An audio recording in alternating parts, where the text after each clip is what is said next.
महाकाल की नगरी उज्जैन से एक ऐसा मामला सामने आया जो रोंगटे खड़े करने वाला है। यहाँ पर एक हैवान ने 9 साल की बच्ची के साथ ऐसी हैवानियत की जिससे रूह कांप जाए।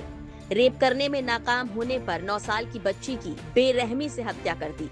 मासूम रविवार को अपने नानी के घर आई थी। पड़ोस में रहने वाले शख्स ने पहले दुष्कर्म की कोशिश की, लेकिन बच्ची के चिल्लाने पर उसने उसे बोरी में बंद कर दिया और मोगरी से लगातार वार किए। बच्ची घायल हो गई। बच्ची गंभीर घायल हालत में रतलाम के अस्पताल में भर्ती कराई गई, लेकिन वहां इलाज के दौरान उसकी मौत हो गई।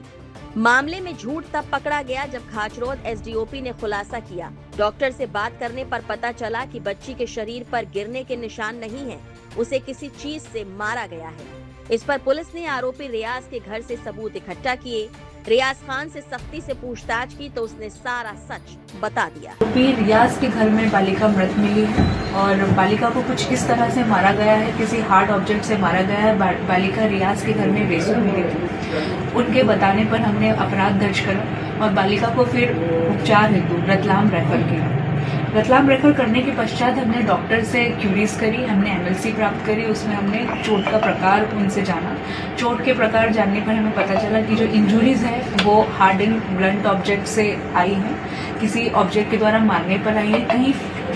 कहीं से फेंकने पर इस तरह की इंजुरी नहीं आ सकती। इसके आधार पर हमने अग्रिम पूछताछ शुरू करी और हमने घटनास्थल का निरीक्षण शुरू किया। घटनास्थल से हमें जो बच्ची का बहुत सारे फिजिकल एविडेंसेस हमें प्राप्त हुए और जिसका घर है आरोपी का घर रियाज, उससे हमने पूछताछ करी। पूछताछ में उसने बताया कि उसी ने इस घटना को अंजाम दिया है। जब वो घर पर आया तब जोया बच्ची मृतिका अधिकतर उनके घर दूसरे बच्चों के साथ खेलने आया करती थी।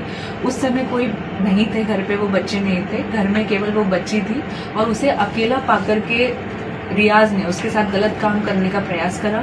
गलत काम करने में असफल होने पर रियाज को गुस्सा आया, जिसे उसने धक्का दिया। पहली चोट से वो बेसुध हो गई। बेसुध होने के पश्चात रियाज ने पुनः उसे और मारा। उसको बोरी पहना करके कपड़े धोने का जो ऑब्जेक्ट होता है उससे उसके, जिसे मोगरी कहते हैं, उसे बहुत ही विभत्स तरीके से मारा, जिससे उसके चेहरे पर चोट आई। उसे मरा समझकर वो छोड़ के चला गया।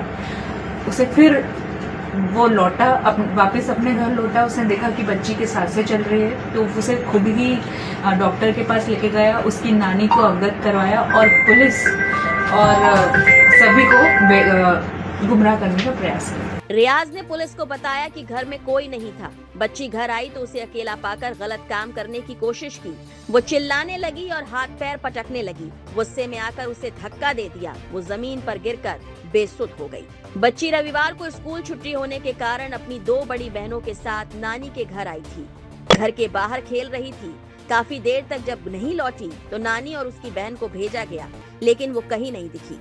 शाम के वक्त पड़ोस में रहने वाला रियाज खान अपने घर के अंदर से बेहोश बच्ची को उठाकर लाया और कहा कि लड़की ऊपर से गिर गई है, लेकिन बच्ची को काफी चोटें लगी थी, मुंह सूजा हुआ था। इस घटना का पता लगते ही लोगों का गुस्सा 7वें आसमान पर पहुंच गया और वो आरोपी के खिलाफ कार्रवाई की मांग करने लगे। पुलिस ने घटना की संजीदगी को भांपते हुए आरोपी को 24 घंटे के अंदर गिरफ्तार किया। पुलिस ने रियाज खान का प्रमुख बाजार में जुलूस निकाला और पूरे इलाके में घुमाया। लोगों ने आरोपी को कड़ी से कड़ी सजा देने की मांग की है, लेकिन इस दर्दनाक वारदात के बाद महाकाल की नगरी में हड़कंप है। पंजाब केसरी के लिए विशाल ठाकुर की रिपोर्ट।